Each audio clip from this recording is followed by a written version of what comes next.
कहने पे कुछ लोगों कहने पर हम लोग वो कैब को लेके आए। मैं वो कैब को देखो इतना तो नहीं कर सकता ढंग से, जो इम्पोर्टेंट है वही बता सकता हूँ, और इतना भी टाइम नहीं है मेरे पास कि मैं और थोड़ा उसमें वो करूँ। लेकिन हाँ, जो भी है इम्पोर्टेंट ही बताऊंगा, मतलब फालतू की वो नहीं बताऊंगा आप लोगों को, ठीक है।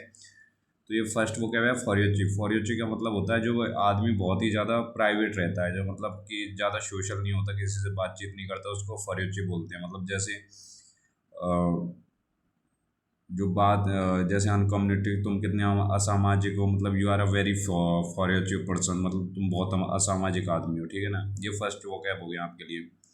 सेकंड वो कैब है प्रॉपर्टीएस। प्रॉपर्टीएस का मतलब होता है कि अनुकूल टाइम नहीं है, मतलब सॉरी, अनुकूल, मतलब ये बहुत ही अच्छा टाइम है कि मतलब कि जैसे कि मतलब आप कोई नया चीज़ स्टार्ट करने जा रहे हो, या फिर किसी एग्ज़ाम की प्रिपरेशन करने जा रहे हो, तो ऐसे बोल सकते हैं कि this is a propitious time for you to start your exam preparation, ठीक है ना। तो और इसका एंटोनिम्स होता है इनऑस्पिशियस, इन अपॉर्चुन, अनफेवरेबल, और इसका सिनोनिम्स है एडवांटेजियस, ऑस्पिशियस, बेनिफिशियल, फेवरेबल। इनको मतलब लिख लेना तुम, ये नहीं कि ऐसे बस वीडियो देख के चले जाओगे, ठीक है ना, इसको लिख लेना। फिर तीसरा वर्ड है कॉगेंट। कॉगेंट मतलब सुसंगत, प्रबल, ठोस, मतलब जो चीज़ बहुत ज़्यादा ठोस है और क्लियर है, लॉजिकल है, मतलब कि हाँ ये सत्य है, इसको कॉगेंट बोलते हैं। तो इसका एंटोनिम्स होता है वीक, इनफेक्टिव, वैग्यू। मतलब जैसे वकील ने एक सुसंगत तर्क प्रस्तुत किया जिसे जो जूरी को प्रभावित किया, मतलब ही lawyer presented a cogent argument that swayed the jury. मतलब जो वकील है उसने एक बहुत ही ठोस आर्गुमेंट करा जिसकी वजह से जो जूरी थी वो इम्प्रेस हो गई। तो कॉगेंट का मतलब ठोस, प्रबल, मतलब अच्छा खासा। फिफ्थ वर्ड है ब्लिथ। ब्लिथ मतलब लापरवाह, बेपरवाह, नियमों की पूरी तरह से बेपरवाह, जो मतलब आदमी बहुत ज़्यादा बेपरवाह हो, लापरवाह हो, उसको ब्लिथ बोलते हैं। जैसे वह स्थिति की गंभीरता से अनजान होकर आत्मविश्वास से बात कर रहा है, मतलब he spoke with blithe confidence unaware of the seriousness of the situation. कि मतलब वह स्थिति की गंभीरता से परिचित नहीं है, मतलब वो बहुत ही बेपरवाह और लापरवाह इंसान है, उसको इस चीज़ का कोई अनुमान नहीं है। तो ब्लिथ का मतलब होता है लापरवाह, बेपरवाह, ठीक है। फिफ्थ फिफ्थ वाला वर्ड है इनसुपरेबल। इनसुपरेबल का मतलब होता है जो इम्पॉसिबल है, इम्पॉसिबल। जैसे इम्पॉसिबल आ जाएगा तो इम्पॉसिबल का जो सिनोनिम्स पूछ लिया जाएगा आपसे कि इम्पॉसिबल का सिनोनिम्स बताओ, तो इम्पॉसिबल का सिनोनिम्स है इनसुपरेबल। इनसुपरेबल है इम्पॉसिबल का सिनोनिम्स। और क्या कहते हैं, पॉसिबल का एंटोनिम्स हो जाएगा या इनसुपरेबल। मतलब पॉसिबल मतलब संभव, और फिर संभव का एंटोनिम, संभव का विपरीत, इनसुपरेबल हो जाएगा। मतलब ऐसे वर्ड आएंगे, ऐसे ही आएंगे, इजी नहीं आएंगे, मतलब इजी भी रहेंगे लेकिन घुमा फिरा के ये वर्ड भी आएंगे। फिर अगला वर्ड आता है, अगला वो क्या बात आता है हमारे पास, सेरेंडिपिटी। सेरेंडिपिटी का मतलब होता है जो घटनाओं का संयोग व सुखद या लाभप्रद तरीके से घटित होना, एक खुशनुमा संयोग। मतलब that situation was very serendipity, मतलब वह सिचुएशन बहुत ही खुशनुमा और संयोगवश बन गई थी, ठीक है ना। आप लगा सकते हो इसका मीनिंग है the occurrence and development of the event by chance in a happy और बेनिफिशियल वे, आ हैप्पी इंसिडेंट एक्सीडेंट। मतलब एक जो अच्छा संयोग होता है उसको सेरेंडिपिटी बोलते हैं। मतलब संयोग से जो एक हैप्पी चांस होता है, एक तुक्के में जिसकी अच्छी किस्मत हो जाती है उसको सेरेंडिपिटी बोलते हैं। इसका एंटोनियम्स हो गए misfortune, bad luck, jinx, calamity, ठीक है। अगला वर्ड आ जाता है अपने अपने पास रेप्यूडाइट।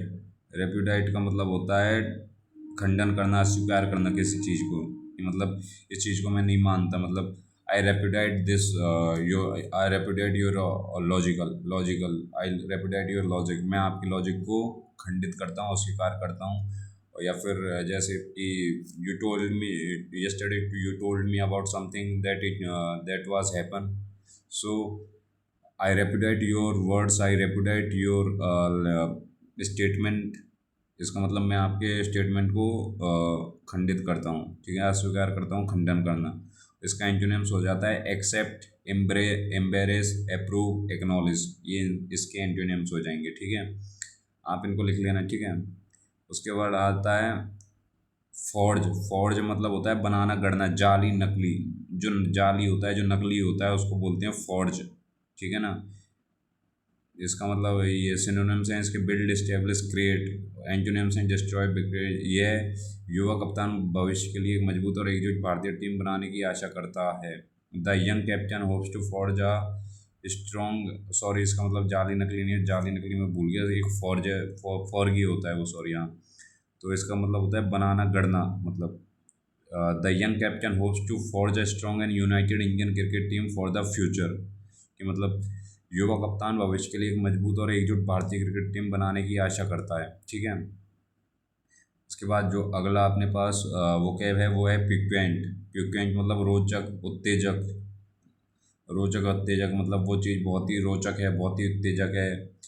और इसका इसका जो वर्ड है उस हिसाब से देखिए: the chef added a piquant sauce to the dish giving it a delightful kick. Chef ने व्यंजन में एक चटपटा सॉस मिलाया जिससे उसका जो उसे एक शानदार स्वाद मिला। मतलब रोचक, उत्तेजक, मतलब आप कुछ भी इसका बना सकते हो। सिनोनिम्स इसका हो जाएगा: प्रोएक्टिव, जेस्टी, टेंगी, स्पाइसी। इनके सिनोनिम्स लिख लेना, सिनोनिम्स याद कर देना, क्योंकि एक ही वर्ड के बहुत सारे सिनोनिम्स होते हैं। ये इंग्लिश की बहुत ज़्यादा बकवास चीज़ लगती है मुझे, मतलब इंग्लिश में एक वर्ड के इतने सिनोनिम्स होते हैं कि आदमी कंफ्यूज हो जाए। फिर अगला है डॉज्ड। डॉग, डॉग मतलब दृढ़ और जिद्दी। She showed dogged determination to complete the project of time. उसने समय पर परियोजना पूरा करने के लिए दृढ़ निश्चय दिखाया। डॉज्ड, डिटर्मिनेशन। डॉज्ड मतलब दृढ़, डिटर्मिनेशन मतलब निश्चय। अब डॉज्ड का जिद्दी का सिनोनिम्स हो जाएगा: स्टबबॉर्न, टेनेशियस, रिसोल्यूट। रिसोल्यूट भी जिद्दी का, रिसोल्यूट मतलब भी जिद्दी, टेनेशियस भी मतलब जिद्दी, स्टबबॉर्न भी मतलब जिद्दी। ठीक है ना। और इसके जो एंटोनिम्स हो जाएंगे, उसके एंटोनिम्स हैं ये: वीक, हेजिटेंट, इनडिसिसिव। ये इसके एंटोनिम्स हैं सारे के सारे। ठीक है। अब अगला जो वो क्या है वो है स्टुपेंडस। स्टुपेंडस मतलब शानदार, अद्भुत। The team stupendous victory in the championship inspired the whole nation. टीम की शानदार जीत ने पूरे देश को प्रेरित किया। अब इसका जो एंटोनिम्स हो जाएगा वो है: ऑर्डिनरी, मीडियोक्योर एंड इम्प्रेसिव। मतलब ऑर्डिनरी मतलब स्टुपेंडस का मतलब तो शानदार, और उसका जो एंटोनिम्स है उसका जो विपरीत है वो है ऑर्डिनरी। ऑर्डिनरी मतलब मामूली, मीडियोक्योर मतलब बीच का, एवन इम्प्रेसिव मतलब इतना भी कोई इम्प्रेसिव नहीं है। और इसका जो सिनोनिम्स है स्टुपेंडस का, जो शानदार, अद्भुत है, उसका सिनोनिम्स है: मार्वलस, अमेजिंग मतलब बहुत अच्छा है, एक्स्ट्राऑर्डिनरी मतलब बहुत ही शानदार, ट्रमेंडियस, ट्रमेंडस, फिनोमिनल, फिनोमिनल मतलब उत्कृष्ट। ठीक है। ये सब इसके सिनोनिम्स हो जाएंगे। अब नेक्स्ट जो वो कैब है हमारे पास वो है पेजोरेटिव। पेजोरेटिव का जो हिंदी मीनिंग होता है वो होता है निंदात्मक, अपमानजनक। मतलब इसका जो स्टेटमेंट है वो बहुत ही निंदात्मक है, अपमानजनक है। और इसको बोल सकते हैं that he gave a pejorative statement on me. उसने मेरे ऊपर एक बहुत ही निंदात्मक और अपमानजनक बात कही। अब इसका वर्ड भी मान देख लीजिए: he used a pejorative term to describe her efforts which was both rude and unfair. उसके उसने उसके प्रयासों का वर्णन करने के लिए एक निंदात्मक शब्द का इस्तेमाल किया जो असभ्य और अनुचित था। ठीक है ना। तो पेजोरेटिव का जो मीनिंग होता है, पेजोरेटिव का मतलब होता है निंदात्मक या अपमानजनक। और इसका जो सिनोनिम्स है वो है: डिबेसिंग, डेरोगेटरी, कंटेम्प्चुअस, अनप्लीजेंट। उसके जो एंटोनिम्स हैं वो है: कॉम्प्लीमेंट्री। कॉम्प्लीमेंट्री मतलब किसी को मतलब उसके काम के लिए प्रोत्साहन करना। प्रेजिंग मतलब उसको प्रोत्साहन करना। ऑडल्ट्री, अपलोडिंग, अपलोडिंग मतलब उसकी वाहवाही करना। ये सब पेजोरेटिव के एंटोनिम्स हो जाएंगे। ठीक है। अगला जो वोकैब है ये विसिट्यूड। ये मतलब यहाँ आपके बैंक ऑफ बड़ौदा में तो नहीं आएगा, लेकिन फिर भी आप इसको देख लो, फिर भी कर लो। विसिट्यूड का मतलब होता है उतार चढ़ाव या परिवर्तन। ठीक है। अगला वर्ड है स्ट्रेंजर्ड। स्ट्रेंजर्ड ये आ जाएगा। स्ट्रेंजर्ड का मतलब होता है हेल्पलेस, जो फंसा हुआ है, असहाय है, वो सब हो जाएगा। ठीक है ना। तो इसका वर्ड देख लीजिए: several people wanting to return to their home town stranded at Delhi due to lockdown. Lockdown के कारण दिल्ली में फंसे कई लोग अपने गांव वापस जाना चाहते थे। ठीक है।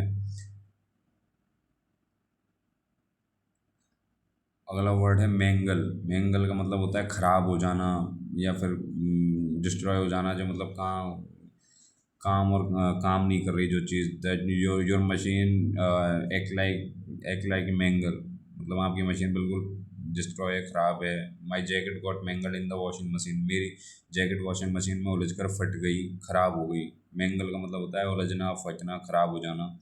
उसका जो सिनोनिम्स हैं वो है डैमेज, डिस्ट्रॉय, स्पॉइल, इम्पेयर। उसके जो एंटोनिम्स होंगे वो हो जाएंगे इम्प्रूव, प्रिजर्व, रिपेयर, क्योर। ठीक है, आज के लिए इतने इतने वोकैब हैं आपके पास, ठीक है ना। आज आप लोग इतने वोकैब कर देना, कल मैं और बेहतर तरीके से आप लोगों के लिए वोकैब लेके आऊँगा 10 वर्ड के, और मतलब एक प्रेजेंटेशन पूरी तैयार करूँगा, उस हिसाब से वोकैब लेके आऊँगा। और वो भी ये आपके जो बैंक ऑफ बड़ौदा है उस लेवल के लाऊंगा। ये भी उसी लेवल के हैं, लेकिन थोड़ा सा इनका लेवल हल्का सा हाई है, मतलब IBPS के जो ग्रेजुएशन वाले एग्ज़ाम है उनके लिए है, लेकिन फिर भी ये आएंगे 100% इनकी पॉसिबिलिटी बन जाएगी। और कल से मैं आपको ऐसे वोकैब लेके आऊँगा जिनका जो लेवल है वो बिल्कुल इसी लेवल का रहेगा, ठीक है।